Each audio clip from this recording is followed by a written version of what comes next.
one is just depletion of like muscle fuel stores. That's primarily glycogen, but that's like when you get that delayed onset muscle soreness. Pretty straightforward. That's like that one can be recovered in a matter of days, and that's why like usually if you have like let's say 4 training days, we got 2 lower body days, 2 upper body days. We do something like lower upper. So you get a couple recovery days in between training the same body part, just to allow that to recover. If you go like lower, and then like upper, yeah, by the end of that you're not giving yourself enough time to recover, so you're gonna like impact performance. Next one is like nervous system fatigue. So CNS is like brain and spinal column, and PNS is where the spine attaches to the muscles.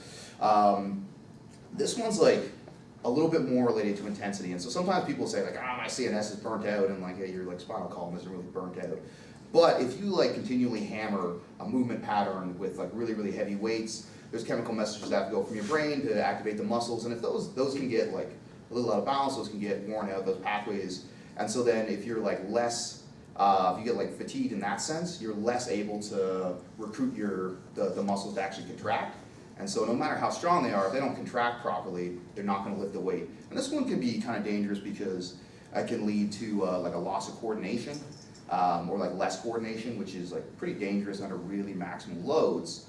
If you like squat a little bit funny, you can like blow your knee out or hurt your back with a deadlift or something like that. So that one's important to manage, and it also like makes it more difficult to like learn new movement patterns if your CNS is fatigued, or your nervous system I should say is fatigued. So just something to like keep in mind. And that one's more on an order of like long days to weeks. So less a couple days, more like a couple weeks to really recover from that. So that's the idea of like deload weeks and stuff come in to allow for that recovery where the intensity is brought way down so that you're able to recover that part. And the final one is like long-term structural damage. And this is like less of an issue for newer lifters, but if you've been doing things for a while, eventually there's wear and tear on the muscles, but on like the ligaments and the tendons and even like the bones, there can be micro tears. And in the short term, that's not really a big deal. But if those things never recover and you hammer them over and over again, that can kind of combine in multiple micro tears and be larger tears. So like things like tendonitis are pretty common in like high level lifters, like nagging issues in like knees and quads and stuff like that.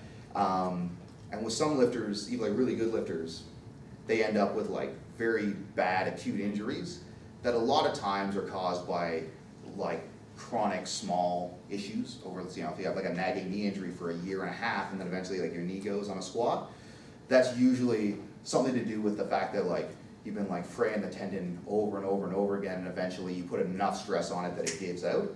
So like I said, for like newer lifters, that's not really a big, like a huge factor for concern. You just don't have the like amount of training time and the weight and the volume to really impact your ligament or your tendon or your bone integrity.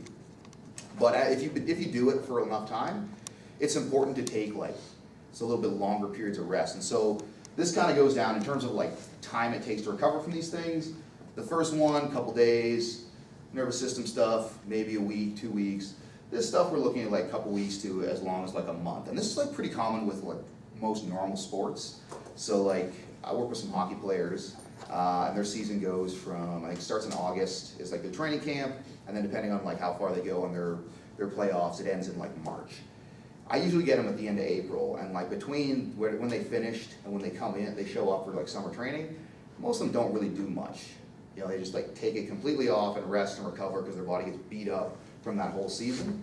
So it's like a period of active, or a period of rest. And you see that in like football and rugby and like other sports. It's not uncommon for like a fairly long layoff after a competitive season before they jump back into training again. So I talked about this a little bit before, but just like different ways that you can manage stress, taking rest days or light sessions to recover muscle fuel stores.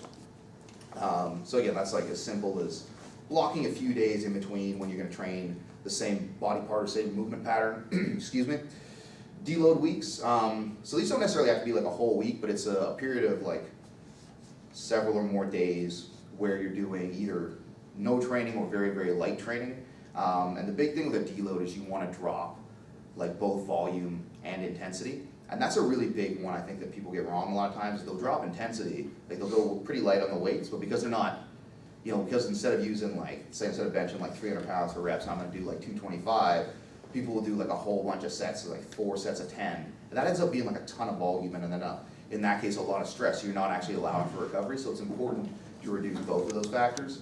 And then, like I said, not so much a factor for most newer lifters, but periods of active rest, a couple weeks where volume, intensity, frequency is all very, very low. And the emphasis there is on like recovery and mobility and like fixing up any nagging injuries as opposed to really making progress in terms of strength.